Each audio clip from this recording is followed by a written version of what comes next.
জনস্বার্থ মামলা বলতে কী বোঝো?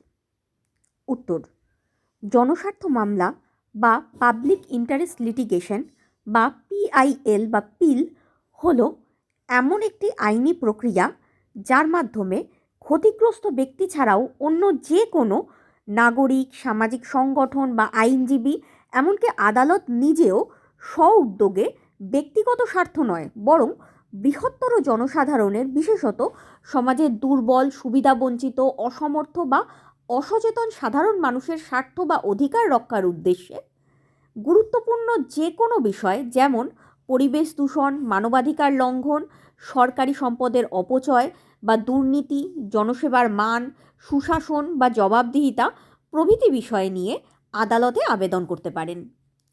ভারতীয় সুপ্রিম কোর্টের বিচারপতি ভি.আর. কৃষ্ণ আইয়ার এবং পরবর্তীকালে পি.এন. ভগবতী মূলত এই ধারণার বিকাশ ভারতবর্ষে ঘটিয়েছিলেন।